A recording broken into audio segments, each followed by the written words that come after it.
Hello again everyone, and today I'm excited to be testing out Canon's latest flagship fast standard zoom lens, the RF 24-70mm f2.8 L IS USM.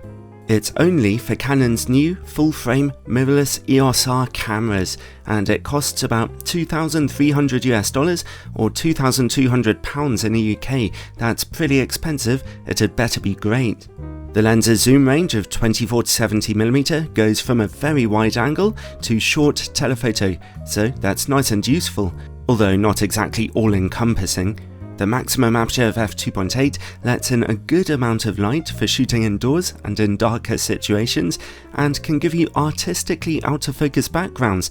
No wonder this type of lens is so popular with wedding photographers and photojournalists, or anyone who just wants an all-in-one lens they can take anywhere with them. Canon have said that their new lenses for mirrorless EOS R cameras would have extra little features to elevate them above their older EF digital SLR counterparts, which in this case would be the EF 24-70mm f2.8 Mark II. This new RF lens's extra features are image stabilization and a closer minimum focus distance. Here's some video footage with the image stabilization turned off and now turned on. It works silently and, as you can see, fantastically efficiently, helping you to get some great pictures in low light conditions. Here's an example, a picture taken in a pitch black, handheld, with an exposure of a full 2.5 seconds at 70mm. Just amazing really. Well anyway, let's look at the lens's build quality. The first thing you notice is that the lens is huge, considerably bigger than its older EF counterpart. Here it is on the far right compared to some other RF lenses. It weighs 900 grams or almost 2 pounds. It's made of decent quality plastics based on a metal lens mount with a nice weather sealing gasket at the rear. Canon claim the lens is quite well weather sealed overall, although as usual I'm too chicken to get it wet and test it out. I don't think the hire company would be too impressed with me. The rubberized zoom ring turns quite evenly with only a tiny bit of stickiness, but it doesn't feel amazingly smooth to turn. This was a new copy of the lens though, so perhaps it gets a little smoother over use. Next comes the rubberized focus ring. It's electronically coupled to the focus motor, but it works fantastically quickly and responsively. Video makers might like to know about the lens's focus breathing. At 70mm, the good news is that you don't really see any focus breathing at all. Zoom out to 24mm and the image zooms out just a little bit when you focus more closely. When shooting in stills mode, the autofocus motor works accurately and almost instantaneously, and, unless you hold your ear to the lens's body, silently. When shooting video, the focus motor is just about as fast. If you turn your recording volume up incredibly high, then your camera's microphone will pick up just the slightest whooshing sound as the motor works.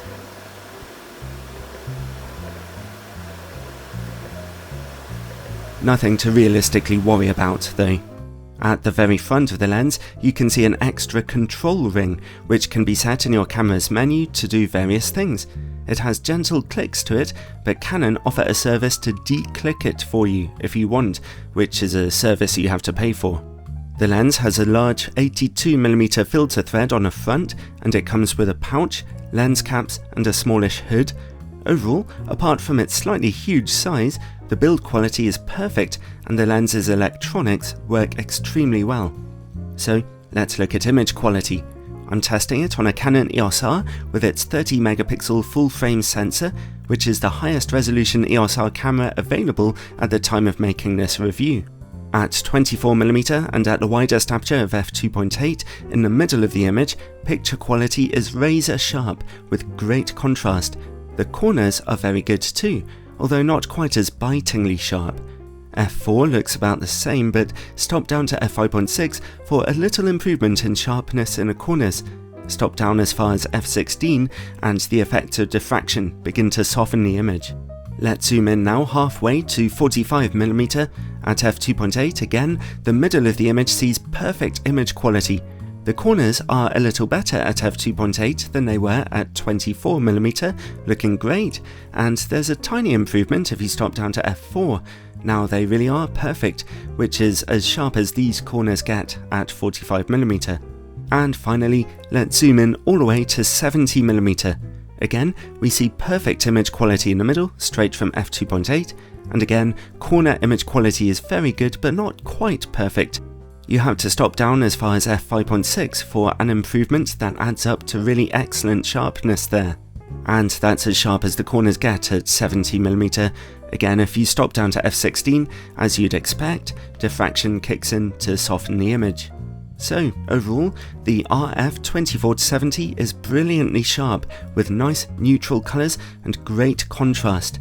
At the extreme ends of its zoom range, stopping down the aperture brings a little extra sharpness in the corners, but really, it's a great performance. Well, let's move on and look at distortion and vignetting. These are normally corrected in your camera, but you can turn those corrections off to see the lens's real performance. At 24mm, we see noticeable barrel distortion with a slight moustache pattern to it.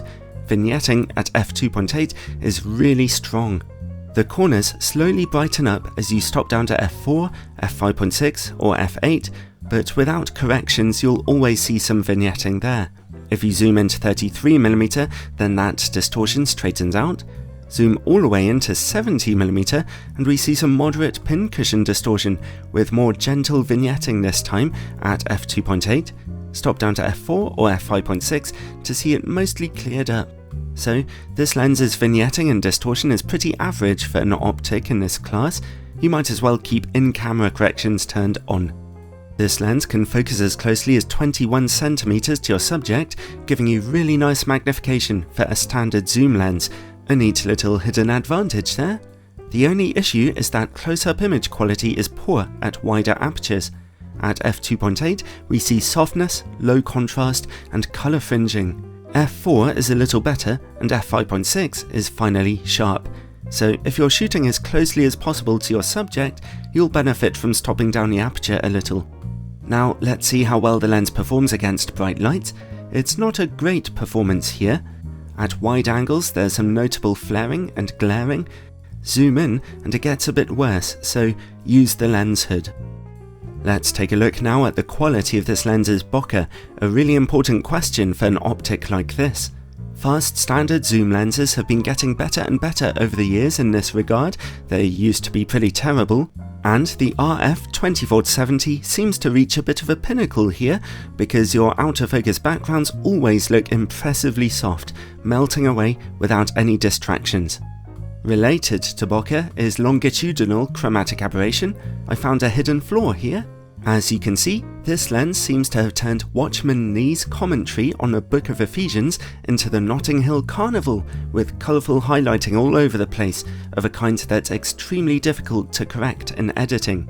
There's no real improvement if you stop down to f4, but it's a little better at f5.6, and at f8, that colourful highlighting is mostly gone. Well then, overall, the RF 24-70 f2.8L IS USM is an absolutely awesome lens in just about every regard, and that includes its size and its price. It's consistently sharp, with great colours and contrast, amazing image stabilisation, and very nice bokeh. Its confident and zippy autofocus and low focus breathing would also make it great for video work. As you might know, it has a much bigger brother, the monstrous Canon RF 28-70mm f2. Most people will prefer this 24-70mm lens though, I think. Its image stabilisation will make it better for low light work, although the brighter aperture of the bigger lens will stop action and give you much more out of focus backgrounds. The 28-70 f2 lens was slightly sharper in my tests as well. But on the other hand, the 24-70mm f2.8 is cheaper and has a better zoom range.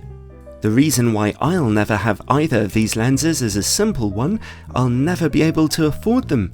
But if you can, and it's the kind of lens you need, then it will perform absolutely unquestioningly, and it comes highly recommended.